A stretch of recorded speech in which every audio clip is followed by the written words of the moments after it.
بنرحب بضيف فقرتنا اليوم أمين عام التنظيم الشعبي الناصري دكتور أسامة سعد. صباح الخير وأهلا وسهلا فيك. صباح النور، يعطيكم العافية. الله يعافيك دكتور أسامة سعد. التحركات التي خرجت من غضب الناس ووجعهم نتيجة نهج قوى السلطة ونتيجة فسادها وتحصصاتها الطائفية والمذهبية، هل هي برأيك قابلة لإحداث التغيير المنشود، وما هو مفتاح هذا التغيير؟ يعني بالتأكيد هذه الحركة الجديدة، هذا الحراك الشعبي الجديد هو يعني حلقة جديدة من حلقات النضال الشعبي اللبناني على مدى عقود طويلة من أجل استعادة حقوق الشعب ومن أجل إصلاح حقيقي وجذري في بنية النظام السياسي اللبناني. هذه أحد المحطات المهمة والبارز فيها هو يعني دخول عنصر الشباب بشكل كبير جدا، وفي ظل أوضاع يعني تشير إلى عجز النظام بشكل كامل عن يعني مواجهة الأزمات التي هو افتعلها اللي هي من صنعه. نعم. فنحن نأمل أن تكون يعني محطة تضيف وتراكم إلى نضال الشعب اللبناني وقواه التقدمية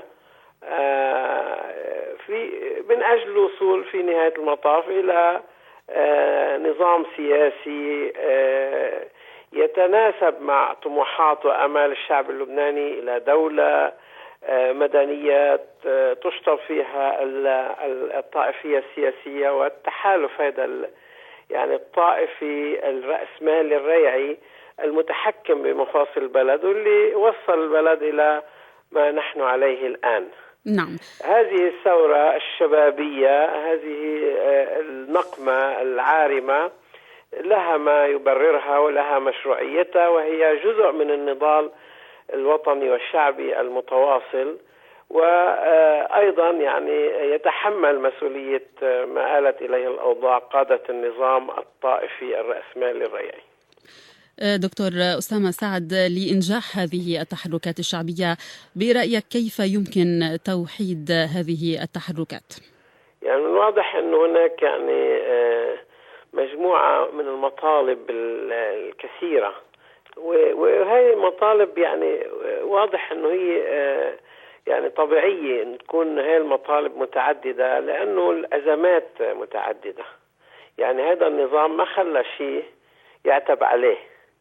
هذا النظام يعني على كل الصعد اختلق أزمات، وهذه الأزمات أدت إلى معاناة، ولذلك نحن نسمع يعني في الشارع وفي هذه يعني الاعتصامات والتظاهرات والاحتجاجات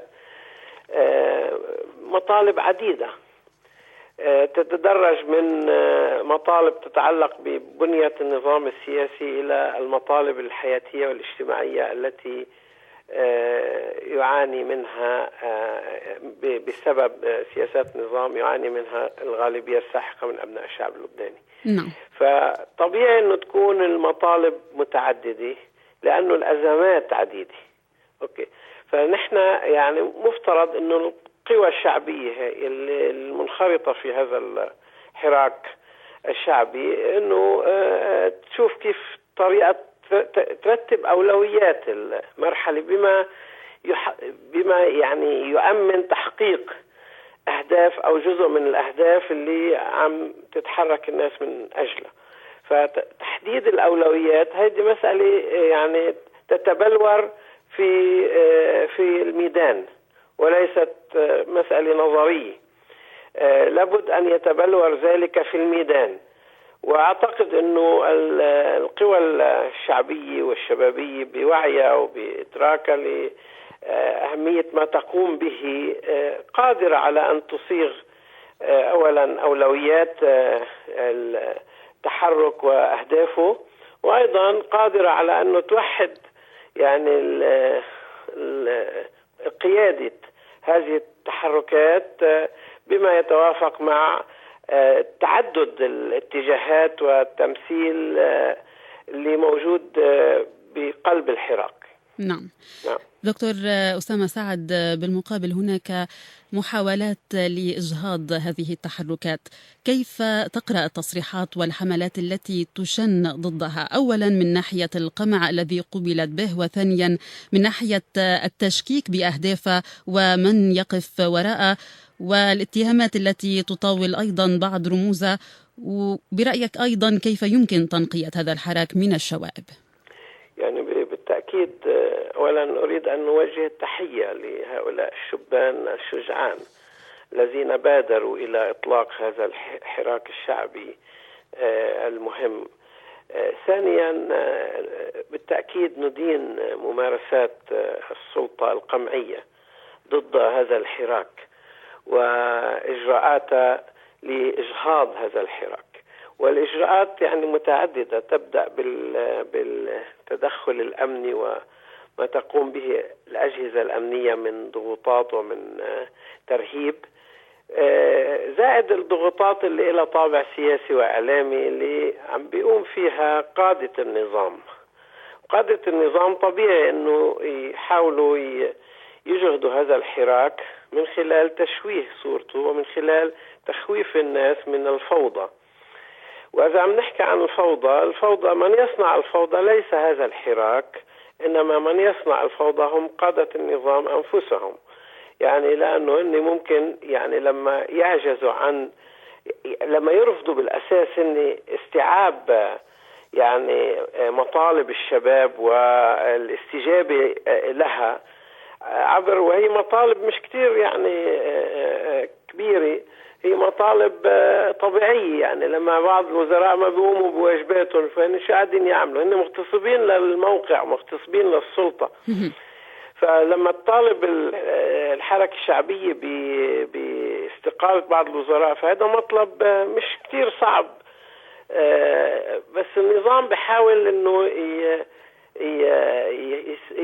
يشوه ويسخف مطالب الحراك الشعبي، وبيحاول ايضا تشويهه عبر استهداف بعض الرموز. وانا عم بقول لك يعني انه اي حراك شعبي ممكن ان يكون هناك نوع من الاختراقات. واذا عم نحكي عن اختراقات امريكيه او غير امريكيه، فالاختراقات اصلا موجوده في بنيه النظام السياسي اللبناني.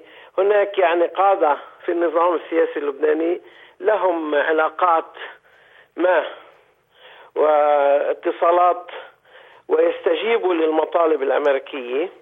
وهناك يعني اختراق أمريكي لأجهزة أمنية وعسكرية، وهناك اختراق أمريكي لوسائل الإعلام، هناك اختراق أمني، اختراق أمريكي للبنية الاقتصادية، لرجال أعمال، لهيئات أهلية إلى آخره. يعني الأمريكي أصلا يعني عنده منظومة عمل يستند إليها في تجميع المعلومات وفي تحريك يعني هذه الجماعات لخدمة مصالحه. فهذا الأمر حتى لو كان هناك بعض الاختراقات لا يلغي مشروعية هذا الحراك. إذن كيف يمكن أصلا من معاناة حقيقية، ولا يعفي قادة النظام من مسؤوليتهم تجاه ما آلت إليه الأوضاع. فما حدا يخوف الناس ويحاول يشوه. إذا كان في اختراقات أمريكية فهي أولا بتبلش بقادة النظام وتوابعهم والمؤسسات اللي يعني فعلا مخترقة الأمريكي وغير الأمريكي.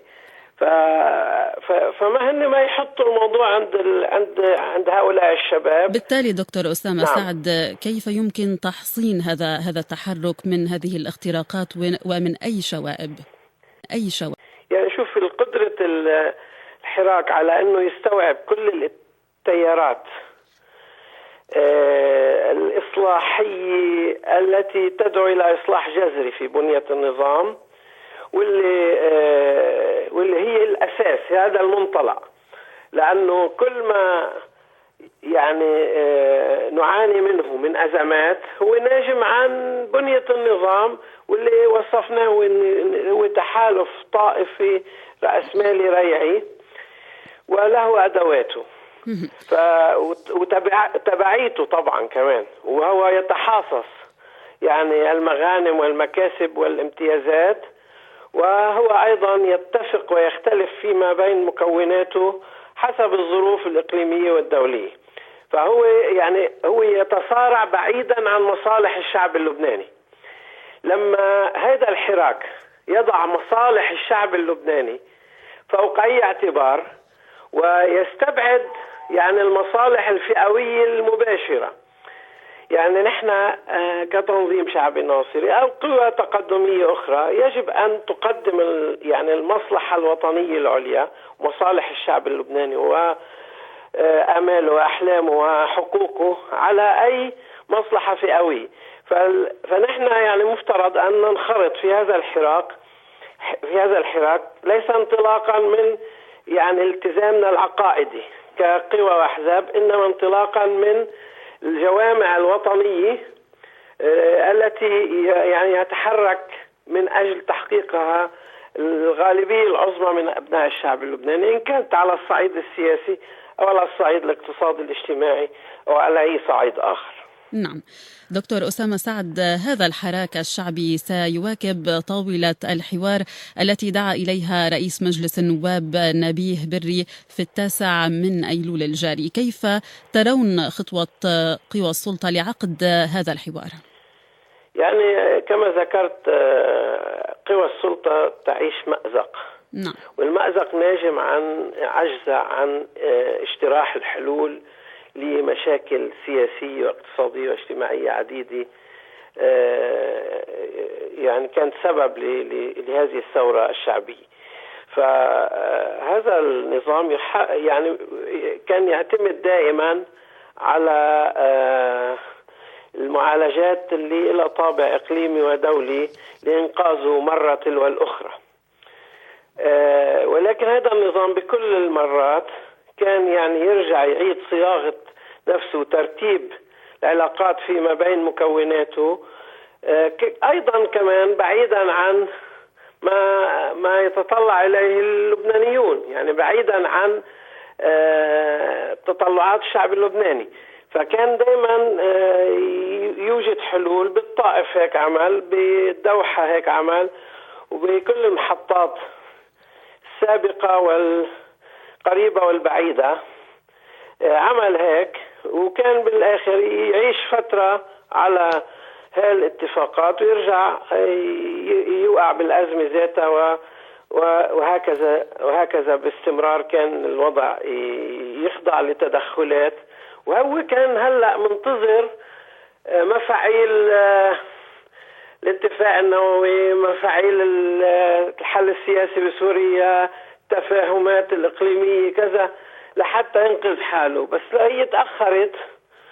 فهو هلأ عايش بحيرة. هلأ الدعوة هاي أعتقد أنه هي فقط لاحتواء هذا الحراك ومحاولة محاصرته وضبطه، وحتى لا يتحول إلى كرة ثلج تطيح بكل هذا النظام وقادته، ويعني محاولة أيضا لتبريد الأجواء بين مكوناته حتى ما تضعف جبهتهم أكثر. نعم. حتى ما تضعف جبهتهم أكثر في مواجهة هذا الحراك. نعم. سؤالي الأخير دكتور أسامة سعد، ماذا عن تصريح الرئيس بري بأنه تشاور مع سفراء الدول الأوروبية حول عقد هذا الحوار وبأنهم أعربوا عن ترحيبهم به؟ ألا يعتبر ذلك تدخل في الشؤون الداخلية؟ يعني الرئيس بري يعرف أنه هناك قوى سياسية أساسية يعني تأخذ قرارها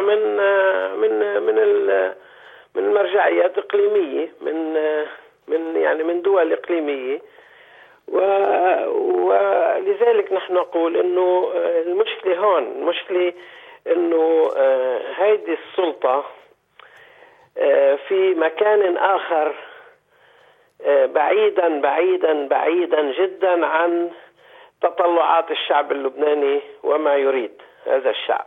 فهي بوادي والشعب بوادي.